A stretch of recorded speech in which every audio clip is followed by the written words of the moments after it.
سو اپنے کھیت میں جس طرح ہو کر چاہو آؤ۔ اس کا مطلب یہ نہیں کہ جس طرح سے چاہو مباشرت کرو، بلکہ مطلب یہ ہے جس وقت دل چاہے مباشرت کرو۔ مرد کے لیے جائز ہے کہ وہ حیض کے دنوں میں عورت کے ہاتھوں سے اپنی منی نکلوا دے اور مقام صحبت کے علاوہ ہر جگہ سے استفادہ کرے۔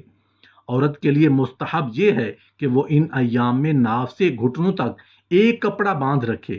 حیض کے ایام میں عورت کے ساتھ کھانا کھانا، ایک بستر میں سونا وغیرہ امور جائز ہیں۔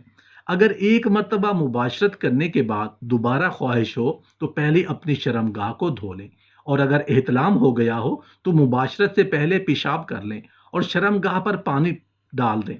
رات کے ابتدائی حصے میں مباشرت کرنا اس خیال سے مکروہ قرار دیا گیا ہے کہ ناپاکی کی حالت میں سونا ہوگا۔ اگر مباشرت کے بعد سونے یا کھانے پینے کی ضرورت محسوس ہو تو پہلے نماز کا وضو کر لیں۔ یہ عمل سنت ہے۔ حضرت ابن عمر رضی اللہ عنہ فرماتے ہیں، میں نے رسول اللہ صلی اللہ علیہ وآلہ وسلم کی خدمت میں عرض کیا، یا رسول اللہ، ہم میں سے کوئی شخص جنابت کی حالت میں سو سکتا ہے؟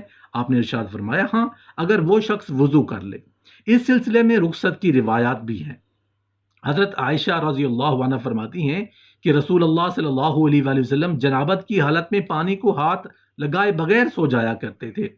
لیٹنے سے قبل بستر جھٹک لے یا ہاتھ وغیرہ پھیر کر صاف کر لیں، اس لیے کہ اسے کیا پتا کہ اس کی عدم موجودگی میں بستر پر کیا چیز گر گئی ہے۔ جنابت کی حالت میں سر کے بال کٹوانا، زیر ناف بال کاٹنا، ناخن تراشنا، بچھنے لگوانا وغیرہ مناسب نہیں، کیونکہ قیامت کے دن بدن کے تمام اجزاء اس کے پاس آئیں گے۔ یہ اچھا معلوم نہیں ہوتا کہ وہ اجزائے بدن ناپاکی کی حالت میں آ کر ملے۔ یہ بھی کہتے ہیں کہ قیامت کے روز آدمی کے بال اپنی ناپاکی پر احتجاج کریں گے۔ مباشرت کے آداب میں یہ بات بھی شامل ہے کہ عزل نہ کریں، یعنی فرج سے باہر انزال نہ کریں، بلکہ کھیتی کی جگہ یعنی رحم میں اپنا پانی پہنچائیں۔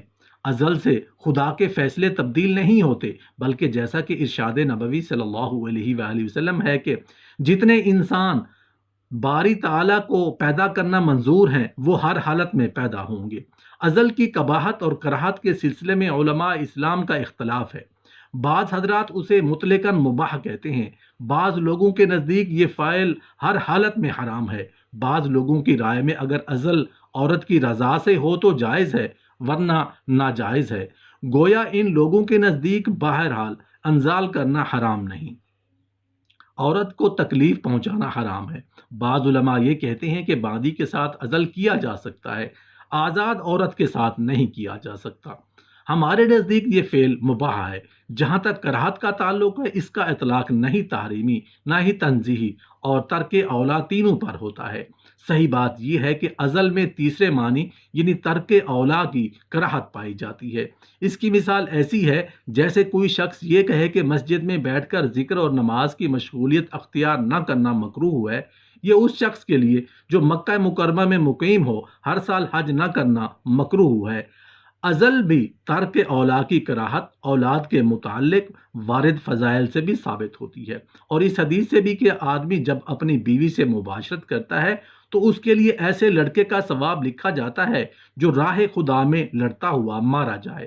آپ نے یہ بات اس لیے فرمائی کہ اگر اس شخص کے ایسا ہی لڑکا پیدا ہوا تو اسے لڑکے کی پیدائش کا سبب بننے پر اجر ملے گا، حالانکہ پیدا کرنے والا اللہ ہے، زندہ رکھنے والا اور جہاد پر قدرت دینے والا بھی اللہ ہی ہے۔ یہ شخص محض سبب بنتا ہے، اور یہ سبب بھی اسی وقت بن سکتا ہے جب آدمی مباشرت کرے اور منی کو رحم میں ڈالے۔ عزل کے سلسلے میں حضرت عبداللہ ابن عباس رضی اللہ عنہ کی رائے اس لیے بھی محل نظر ہے کہ صحیح روایات سے عزل کا ثبوت ملتا ہے۔ حضرت جابر ابن عبداللہ رضی اللہ عنہ فرماتے ہیں کہ ہم رسول اللہ صلی اللہ علیہ وآلہ وسلم کے عہد میں عزل کیا کرتے تھے، اور یہ دور وہ تھا جب کہ قرآن پاک نازل ہو رہا تھا۔ ایک روایت میں یہ ہے کہ جب آپ کے ہمارے ہاں عزل کی اطلاع ہوئی تو آپ نے ہمیں منع نہیں فرمایا۔ حضرت جابر رضی اللہ عنہ کی ایک روایت ہے کہ ایک شخص رسول اللہ صلی اللہ علیہ وآلہ وسلم کی خدمت میں حاضر ہوا اور عرض کیا، یا رسول اللہ، میری ایک باندی ہے، یہ باندی ہماری گھریلو خادمہ بھی ہے اور ہمارے باغ میں پانی بھی دیتی ہے، میں اس سے مباشرت بھی کرتا ہوں، لیکن میں یہ پسند نہیں کرتا کہ وہ حاملہ ہو۔ آپ نے فرمایا، اگر چاہو تو عزل کر لیا کرو، ہوگا وہی جو اللہ نے قسمت میں لکھ دیا ہے۔ جابر رضی اللہ عنہ کہتے ہیں کہ کچھ عرصے کے بعد وہ شخص دوبارہ آیا اور عرض کیا، یا رسول اللہ، میری باندی کو حمل ٹھہر گیا ہے۔ آپ نے فرمایا، میں نے تو کہہ دیا تھا کہ جو اللہ نے قسمت میں لکھ دیا ہے وہی ہوگا۔